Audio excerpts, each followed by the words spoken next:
There is a deep, quiet anxiety that haunts self-made titans, the curse of shirt sleeves to shirt sleeves.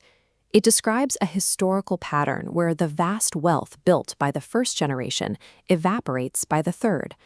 No one understood this threat better than the self-made titan John D. Rockefeller. By the turn of the century, he sat unrivaled at the peak of the modern economic mountain. But his 23-year-old son, John Jr., was born at this luxurious peak. He grew up completely isolated from the desperate poverty that originally forged his father. Rockefeller held a harsh assessment of privileged heirs. He observed that children raised in wealth often lack the basic survival instincts required to rescue themselves from ruin. This created a paradox.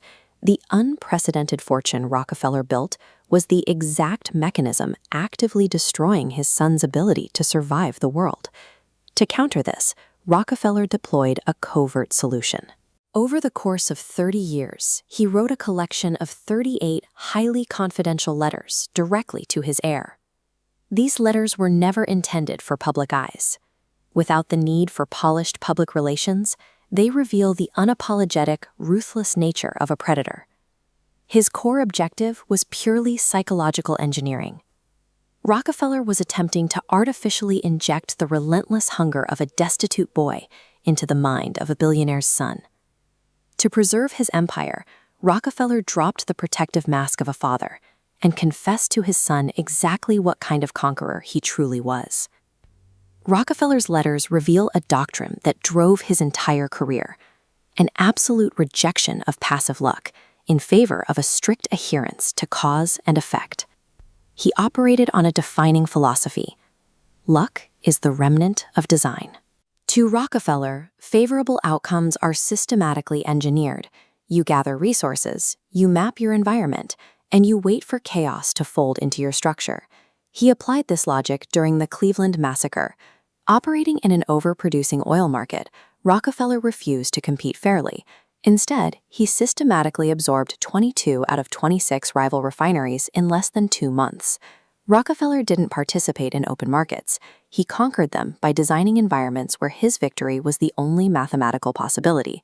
He shifted this theory into practice during a military-style war against a formidable competitor named Mr. Benson, who was backed by the massive Pennsylvania Railroad.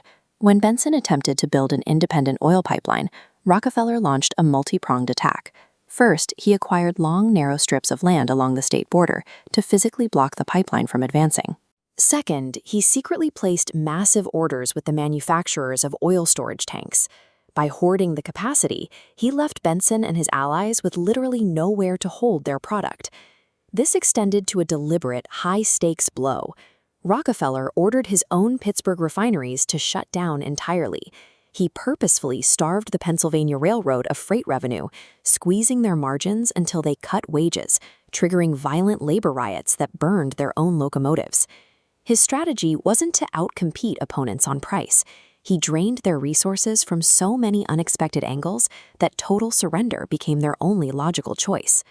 Yet a glaring contradiction sits inside his letters.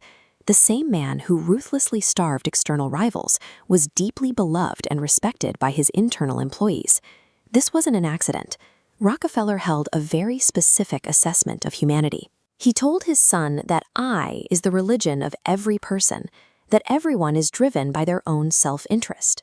Rather than fight this, he used it as an internal management tactic.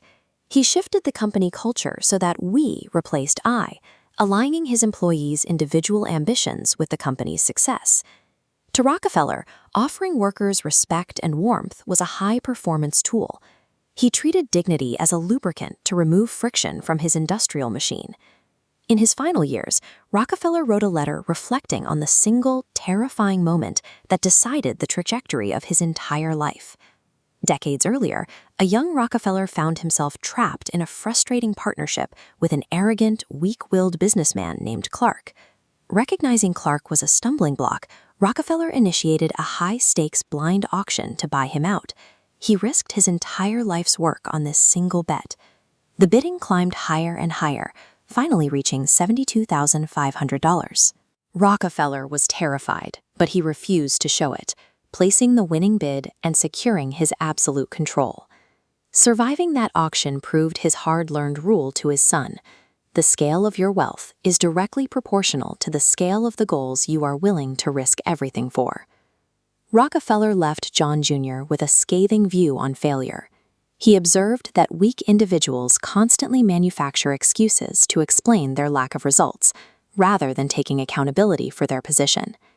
He contrasted this with a strict mandate for his heir. Absolute, unshakable self-belief is the primary mechanism capable of moving mountains. You have to convince yourself you will win before the market agrees with you. He demanded that his son never wait for perfect conditions. Waiting for perfect safety is a fool's approach. Rockefeller passed down a simple maxim: action solves everything. Power and legacy are never truly inherited. They are seized only by those who refuse to sell themselves cheaply, those who commit to act again, and act forever.